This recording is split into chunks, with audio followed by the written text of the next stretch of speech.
ಪಹಲ್ಗಾಮ್ ದಾಳಿಯಾದ ನಂತರದಲ್ಲಿ ಭಾರತ ಆಪರೇಷನ್ ಸಿಂಧೂರವನ್ನು ಮಾಡಿದೆ. ಅಲ್ಲಿ ಸಾಕಷ್ಟು ಉಗ್ರರ ನೆಲೆಗಳನ್ನು ಧ್ವಂಸ ಮಾಡಿದೆ.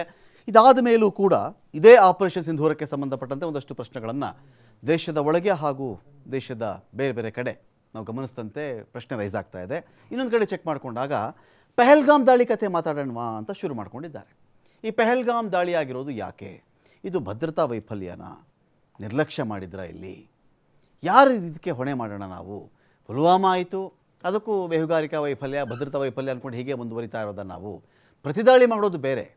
ನಮ್ಮ ರಕ್ಷಕರು ಅಂತ ನಾವು ಕರ್ಕೊಂಡಿರ್ತೀವಲ್ವ, ಅವ್ರು ನಮ್ಮನ್ನು ಸರಿಯಾಗಿ ರಕ್ಷಣೆ ಮಾಡ್ತಾ ಇದ್ದಾರಾ ಅಂತ ಒಂದು ಪ್ರಶ್ನೆ ಬರೋದು ಬೇರೆ. ಇದರ ಮಧ್ಯೆ ದೇಶದ ಒಳಗಡೆ ಇರತಕ್ಕಂತಹ ಕೆಲವರು, ಈ ಜ್ಯೋತಿ ಅಂಥವರು, ಈ ರೀಲ್ ಸ್ಟಾರ್ಗಳನ್ನು ಪಾಕಿಸ್ತಾನ ಸೆಳೆದುಕೊಂಡಿದೆ. ಅಥವಾ ಸೋಷಿಯಲ್ ಮೀಡಿಯಾ ಇನ್ಫ್ಲೂಯೆನ್ಸರ್ಸ್ ಅಂದರೆ ಯಾರಿಗೆ ಜಾಸ್ತಿ ಫಾಲೋವರ್ಸ್ ಇರ್ತಾರೋ ಅವರು, ಜಾಸ್ತಿ ಲೈಕ್ಸ್ ಯಾರಿಗೆ ಬರ್ತಾ ಇದೆ, ಜಾಸ್ತಿ ವ್ಯೂಸ್ ಯಾರಿಗೆ ಬರ್ತಾ ಇದೆ, ಜಾಸ್ತಿ ಯಾರನ್ನು ಜನ ಫಾಲೋ ಮಾಡ್ತಾ ಇದ್ದಾರೆ, ಇಂತಹವ್ರನ್ನ ಇಟ್ಕೊಂಡು ಪಾಕಿಸ್ತಾನ ಆಟ ಆಡ್ತಾ ಇದೆಯಾ? ಸರಿ, ಇಂಥದ್ದೇನಿದೆ ಇದೇ ಮೊದಲು ಅಂತ ಹೇಳಬೇಕಾ?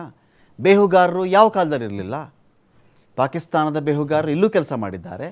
ಇಲ್ಲಿರ್ತಕ್ಕಂಥ ಜನ ಹೋಗಿ ಅಲ್ಲೂ ಕೂಡ ಬೇಹುಗಾರಿಕೆ ಕೆಲಸವನ್ನು ಮಾಡಿಕೊಂಡೇ ಬಂದಿದ್ದಾರೆ.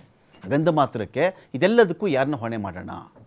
ಯಾರನ್ನ? ಆಯಿತು, ಎಲ್ಲ ಆಪರೇಷನ್ ಸಿಂಧೂರ ಮಾಡಾಯಿತು, ನಾವು ಅವ್ರನ್ನ ಹೊಡೆದ್ವಿ ಇವ್ರನ್ನ ಹೊಡೆದ್ವಿ ಹೇಳಾದ ಮೇಲೆ ಪಹಲ್ಗಾಮ್ ಭದ್ರತೆ ವಿಚಾರ ಕೂಡ ಮೇಜರ್ ಅಲ್ವಾ? ಸಣ್ಣ ಸಂತೆ ಆದರೆ, ಸಣ್ಣ ಜಾತ್ರೆ ಆದರೆ 4-5 ಜನ ಪೊಲೀಸರು ಹಾಕಿರ್ತಾರೆ. ಸಣ್ಣ ಜಾತ್ರೆ, 100 ಜನ ಪ್ರವಾಸಿಗರು ಬರ್ತಾ ಇದ್ದಾರೆ. ವಿಶಾಲವಾದ ಹುಲ್ಲುಗಾವಲು, ದೊಡ್ಡ ಪ್ರದೇಶ. ಇಂಥ ಕಡೆಯಲ್ಲಿ ಸ್ವಲ್ಪ ಮಿಲಿಟರಿ ಸಿಬ್ಬಂದಿನೋ ಪೊಲೀಸೋ ಇರಬಾರ್ದಾಗಿತ್ತ? ಅಲ್ಲಿ ಅಷ್ಟೊಂದು ಜನಗಳ ರಕ್ಷಣೆ ಅಂತ ಹೇಳಿದ್ರೆ ತಾತ್ಸಾರ ಆಯಿತಾ? ಎಲ್ಲ ವಿಚಾರಗಳು ಕೂಡ ಇದೀಗ ರೈಸ್ ಆಗ್ತಾ ಇದೆ. ಇದೇ ವಿಚಾರಕ್ಕೆ ಸಂಬಂಧಪಟ್ಟಂತೆ ಡಿಬೇಟಲ್ಲಿ ಪಾಲ್ಗೊಳ್ಳೋದಕ್ಕೆ ನಮ್ಮೊಂದಿಗೆ ಶಶಾಂಕ್ ಇದ್ದಾರೆ, ಡಿಫೆನ್ಸ್ ಎಕ್ಸ್ಪರ್ಟ್. ಸ್ವಾಗತ ಶಶಾಂಕ್ ನಿಮಗೆ ಈ ಒಂದು ಡಿಬೇಟ್ಗೆ. ಅಶೋಕ್ ಗೌಡ್ರು ಇದ್ದಾರೆ, ಬಿಜೆಪಿಯ ವಕ್ತಾರರು. ಸ್ವಾಗತ ಅಶೋಕ್ ಗೌಡ್ರೆ. ನಟರಾಜ್ ಗೌಡ್ರು ಜಾಯ್ನ್ ಆದರು ನಮ್ಮನ್ನು, KPCC ವಕ್ತಾರರು. ಸ್ವಾಗತ ನಿಮಗೆ ನಟರಾಜ್ ಗೌಡ್ರೆ. ನಟರಾಜ್ ಗೌಡ್ರೆ, ಇದು ನಿಮ್ಮ ಪ್ರಶ್ನೆಯೂ ಹೌದಾ? ದೇಶದಲ್ಲಿ ಪಹಲ್ಗಾಮ್ ವಿಚಾರಕ್ಕೆ ಸಂಬಂಧಪಟ್ಟಂತೆ ದೊಡ್ಡ ಭದ್ರತಾ ವೈಫಲ್ಯ ಅದು. ಹೌದು, ಖಂಡಿತ. ನಾವು ಆಪರೇಷನ್ ಸಿಂಧೂರ ಮಾಡೋದು ಬೇರೆ, ನಂತರದ ಬೆಳವಣಿಗೆ ಅದು. ಅದಕ್ಕಿಂತ ಮುಂಚೆ ಇದಕ್ಕೆ ಆನ್ಸರ್ ಮಾಡಿ, ನೀವು ಇದಕ್ಕೆ ಉತ್ತರ ಕೊಡಿ. ಕೇಂದ್ರ ಸರ್ಕಾರ ಸುಳ್ಳು, ಕೇಂದ್ರ ಸರ್ಕಾರದ ಸುಳ್ಳು ಇದು. ಕೇಂದ್ರ ಸರ್ಕಾರ ಸುಳ್ಳು. ಯಾವ ಸುಳ್ಳು? ಸುಳ್ಳು ನಂಗೆ ಗೊತ್ತಾ? ಇಲ್ಲಿ ಎಲ್ಲ ಪ್ರಶಾಂತವಾಗಿದೆ, ಇಲ್ಲಿ ಯಾವ ಭಯೋತ್ಪಾದನೆ ಇಲ್ಲ, ನೀವು ಬನ್ನಿ ಅಂತ ಕರೆದ ಸುಳ್ಳು. ಪ್ರವಾಸಿಗರಿಗೆ ಕರೆಯೋದಲ್ಲ, ಸುಳ್ಳು ಹೇಳಿದ್ರು ಅವರು. ನೋಡಿ, ಅದು ನಿಜ ಆಗಿದ್ರೆ ನಮ್ಗೆ ಸಂತೋಷ ಹೆಂಗ್ ಗೊತ್ತಾ? ನಿಜ ಆಗ್ಬೇಕಾಗಿತ್ತು. ಅದು ನಿಜ ಆಗಿದ್ರೆ ಆ ಕಾಶ್ಮೀರಿ ಪಂಡಿತರು ಅಲ್ಲಿಂದ ಅಲ್ಲಿ ಸ್ಥಳಾಂತರಗೊಂಡ್ರಲ್ಲ, ಅವರೆಲ್ಲ ವಾಪಸ್ ವಾಸ ಮಾಡ್ಬಿಡೋರು. ನಿಜ ಆಗಿದ್ದಿದ್ರೆ ಸೇಫ್ ಆಗಿದೆ ಕಾಶ್ಮೀರ, ಸೇಫ್ ಆಗಿದೆ ಕಾಶ್ಮೀರ ಅಂತ.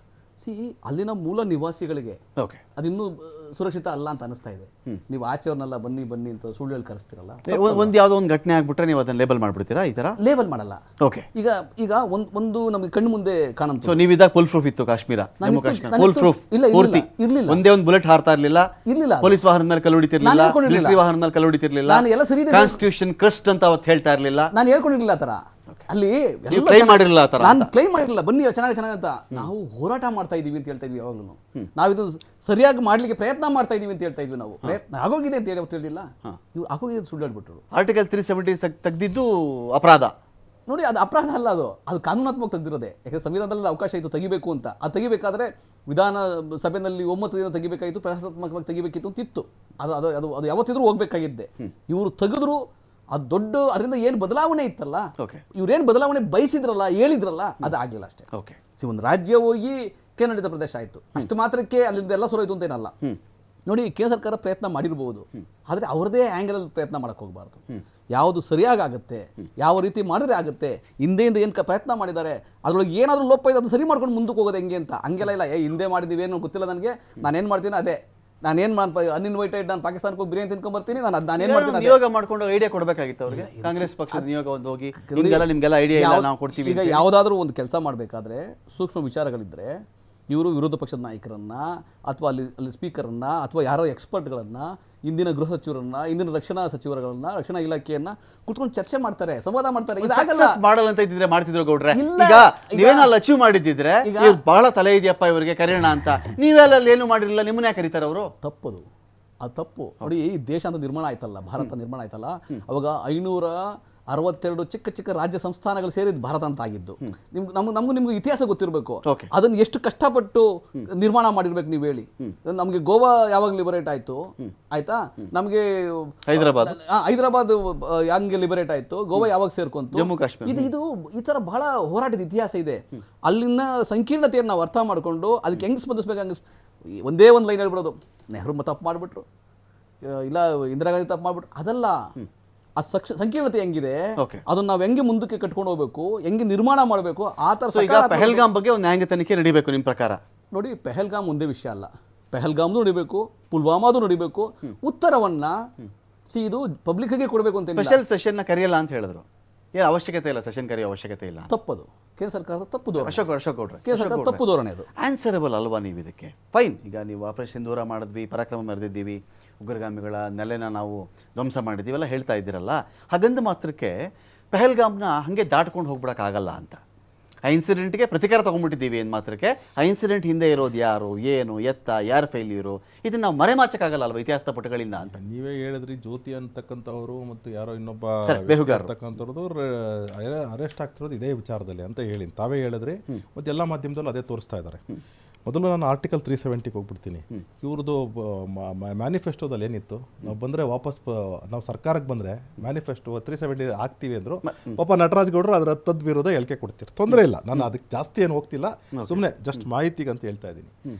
ಪಾಪ ಈಗ ಏನು ಅಂತಂದರೆ ಅನೇಕ ವಿಚಾರಗಳನ್ನು ತುಂಬ ಮಾಧ್ಯಮದವರು ಹೇಳಿದ್ದಾರೆ. ಇಂದಿರಾ ಗಾಂಧಿ ಸತ್ತಾಗ ಭದ್ರತಾ ವೈಫಲ್ಯ ಆಗಿಲ್ವಾ ಅಂತ ಕೇಳಿದ್ದಾರೆ. ನಾನು ಅದಕ್ಕೆಲ್ಲದಕ್ಕೂ ಹೋಗಲ್ಲ. ನಾನು ಒಂದು ಅತ್ಯಂತ ಪ್ರಮುಖವಾದಂತಹ ಒಂದು ಪುಸ್ತಕ, ಆ ಪುಸ್ತಕದಲ್ಲಿ ಏನು ಕೊಟ್ಟಿದ್ರು ಅಂತ ಹೇಳ್ಬಿಡ್ತೀನಿ. ಮೆತ್ರೋಕ್ಚಿ ಆರ್ಚಿವ್ಸ್ ಅಂತ ಹೇಳಿ, ವ್ಯಾಸ್ಲಿನಿ ಮೆತ್ರೋಕ್ಚಿ ಅಂತ ಹೇಳಿ, KGB ಆಪರೇಷನ್ಸ್ ಬಿಟ್ವೀನ್ 1930 to 1980 ಅಂತ ಹೇಳಿ 2 ವಾಲ್ಯೂಮ್ಸಲ್ಲಿ ಬರ್ತಿದ್ದಾರೆ. ಸ್ವಲ್ಪ ನೋಡ್ಕೊಬೇಕು ಜನ.